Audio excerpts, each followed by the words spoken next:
guys, I just wanted to do a little background video on why I'm into this truck so that I don't start on this build and the truck's pulled apart and the engine has nothing left in it without any information as to why I'm this far into it.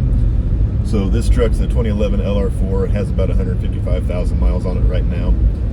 This truck got timing chains when it had about 130,000 miles on it, and everything went smoothly. It was just preventative, but the plastic cover on the back of the tensioners, some of it was missing.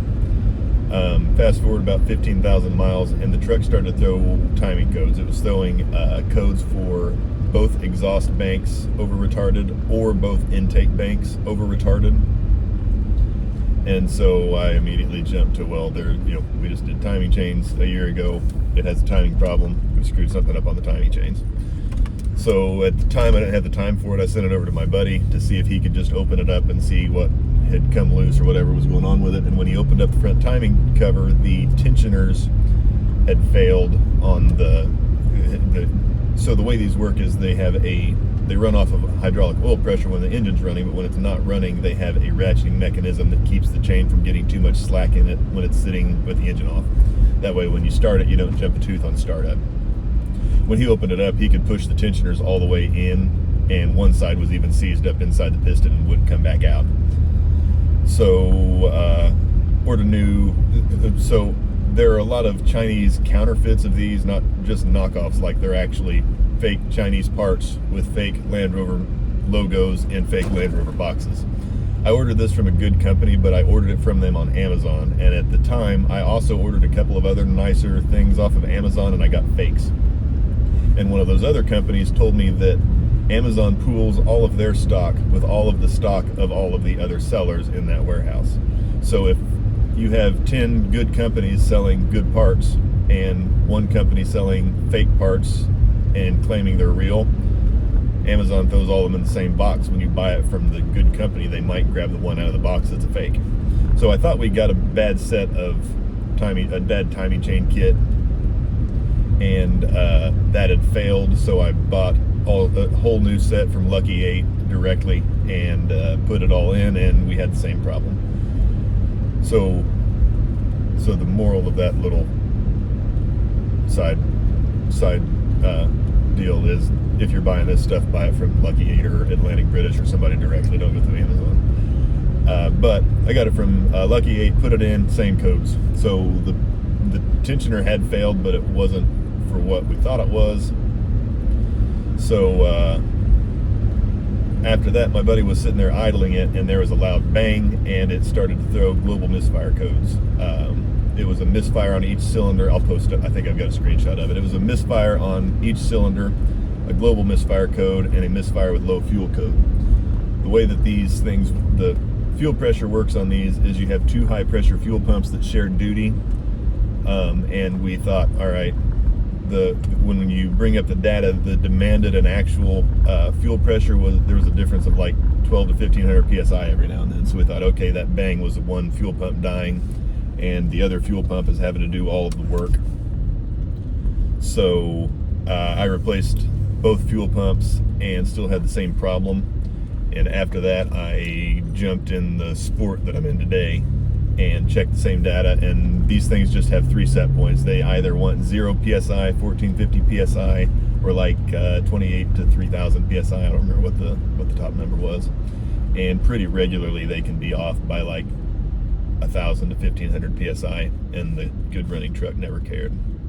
So that was another dead end that we ran down. And that was when we checked the oil filter. I checked the oil filter before that, and it looked fine. After I put the fuel pumps in and we'd been running it for a few days trying to figure out what the problem was, I checked it again, and I will post a picture of the oil filter here, because now it had a lot of small bits and even a couple of big chunks in it that were like 1 millimeter pieces in it. So that was kind of where we started to rethink what was wrong with the truck. So after the oil filter showing up with big chunks of metal in it, we just kind of took a step back, and that's when I realized that this thing couldn't have been a timing problem, because if I would have thought about it at the time, I would have realized that. But this thing only has two chains that run the cams, And if you have a timing problem, you would have a problem with both cams on the same bank. You would have an intake and an exhaust on the same bank, not an exhaust on both banks or an intake on both banks. That didn't actually make sense from the start, and I just never thought about that because I was so fixated on the timing problem. So when we took a step back, we realized that the VVTs run on oil pressure. The intake lift and duration run on oil pressure. The timing chain tensioners that failed run on oil pressure, and that was the common denominator. These things don't actually have an oil pressure sensor in them. So to check the oil pressure, what you do is you take the cap off of the oil filter housing and you take the oil filter out and put it in a different cap, put that cap on, and that has a hole in the top of it that is threaded for an oil pressure gauge. To get those from Land Rover, they're like $700 and they wouldn't even sell me one. So I ordered it from Alibaba about 2 months ago, and they sent me a case of the caps for the 3.2 and the LR2. And I told them, and they said, okay, we'll send you the right ones. And they sent me a second case of caps for the 3.2 and the LR2. And then I told them again that they sent the wrong ones, and they finally got me the caps for the 3-liter and the 5-liter AJs today, and the engine's already torn apart, so that wasn't very useful. But what happened is the engine starved for oil, and it broke the intake camshaft on the driver's side. That camshaft came apart, threw all kinds of metal into the engine, which I kind of got lucky that it didn't do more damage than it did, but it did a lot of damage in the heads. So I'll run in the shop now and kind of walk you guys through everything that we found when we got opened up inside it. So here's the camshaft that failed. You can see it just completely snapped, and they were separated enough that they were still spinning, and it was grinding these two ends together. And that is where all the metal was coming from. When I found it, this cap was still on it, but it was pretty obvious it was cracked. So only cylinder number 2 on this side had the valves working. It was still holding compression because the valves were okay, and it just managed to line itself up enough that the valves never touched the piston. I don't know how that managed to happen. This was not broken when I took it out. I don't know if it was cracked when I was taking it. It took a lot of work to get this thing out. I mean, it was seized up in this journal, and it had metal rolled up around behind it. So I might have done that trying to get it out, but if you look, I don't know if you can see that on camera. If you look at the other lobe here, there's a crack in it. I don't know if these things cracked because of the brake, or if these things broke and that caused the brake. I don't know. I don't know if that was broken when I was taking it out or if I did it, so I don't really know what that means, but I just thought that was odd because I've not seen that on these before. But you can see the journals here. This is the journal where it was where the brake actually was. All of them are fairly chewed up. I had a buddy that said he could try to weld that up and grind it back down, but I found heads for like $475, so he said just buy the heads. So I'm waiting on those right now, but that was the actual failure. I'm guessing the big bang that we heard was that camshaft snapping, and then it knew something was wrong because of the misfires on this. It cut fuel to everything, and then we had global misfires because there wasn't enough fuel because the ECU thought it needed to shut itself down, but it couldn't completely shut itself down, so we kept running it, trying to figure out what the problem was and making the problem quite a bit worse. Here is the passenger side head. So this camshaft was still working, but if you look at that journal, it is pretty chewed up. Or I'm sorry, if you look at the journal here, it's pretty chewed up also. So this one was still working, but it was not far behind the other one, both of them on the intake side. So yeah, both of these heads are being replaced.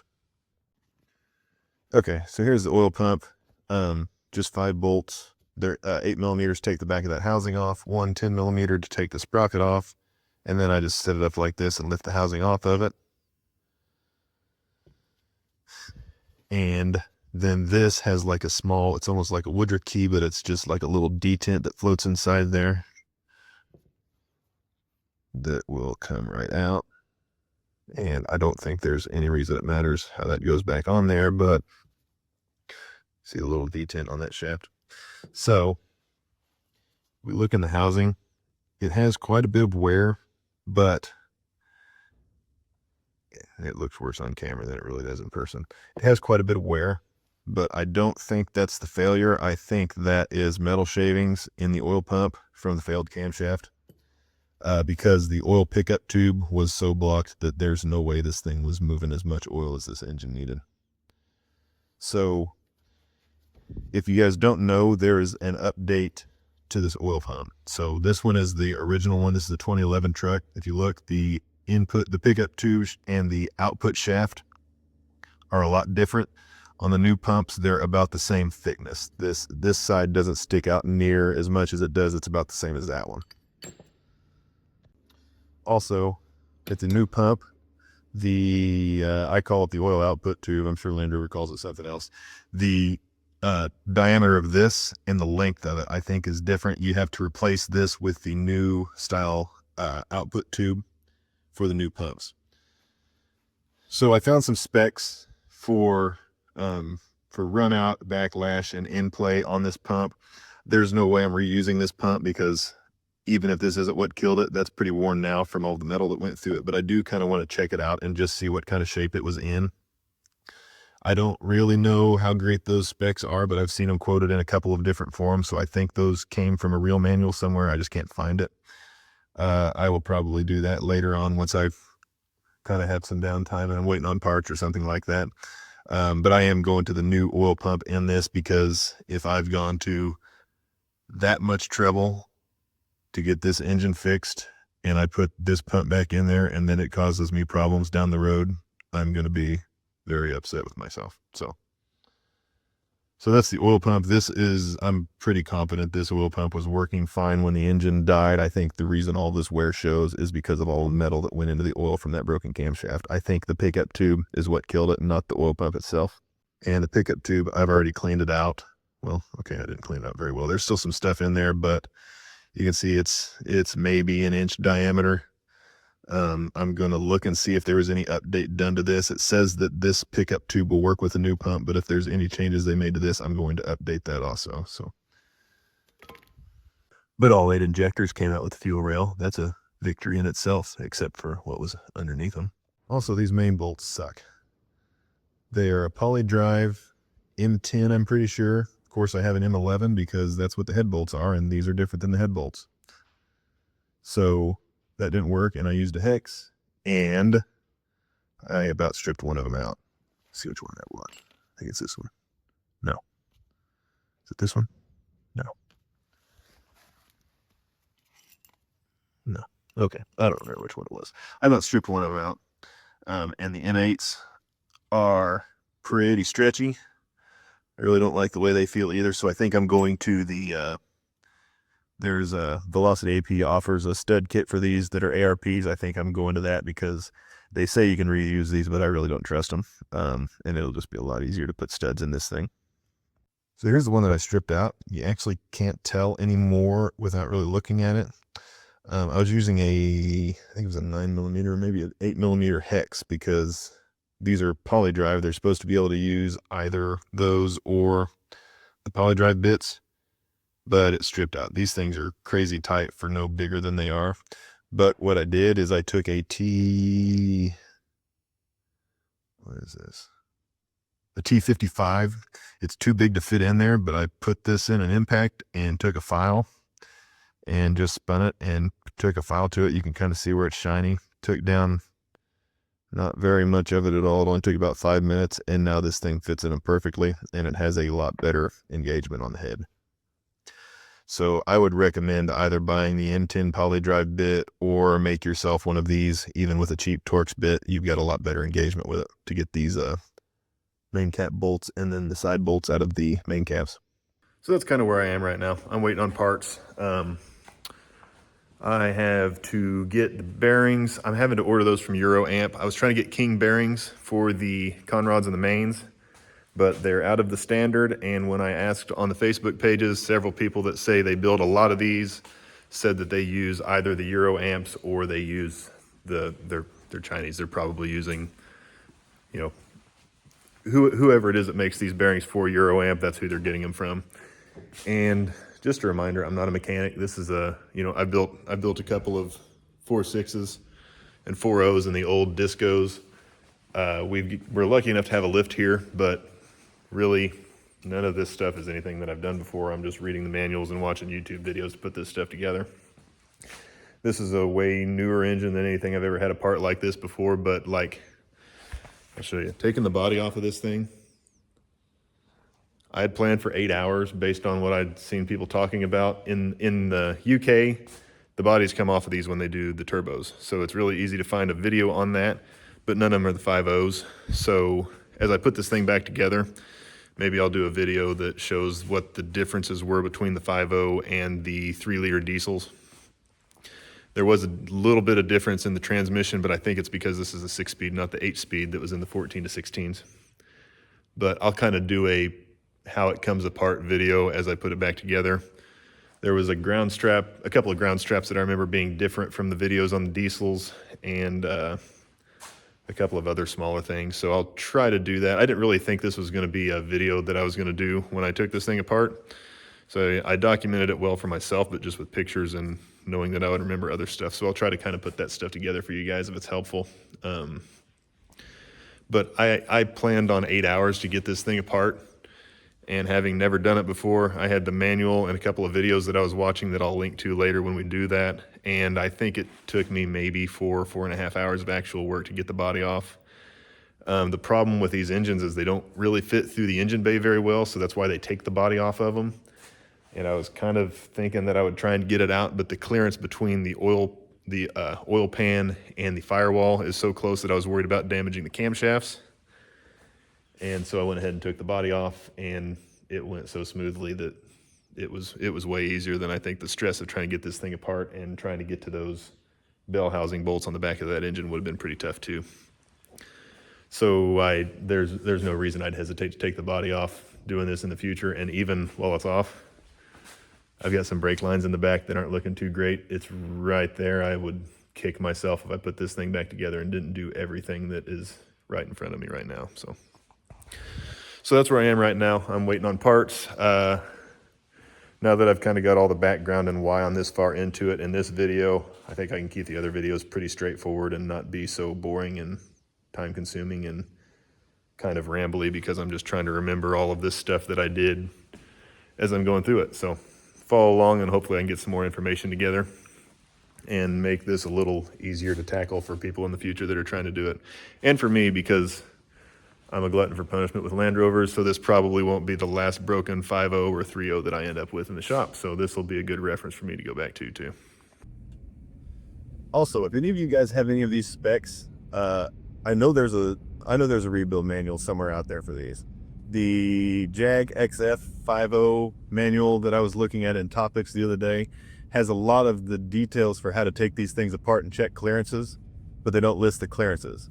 And when I went to different like ChatGPT and stuff like that, they were turning up specs that they were quoting out of the AJ133 overhaul manual, but that manual is not in Topics.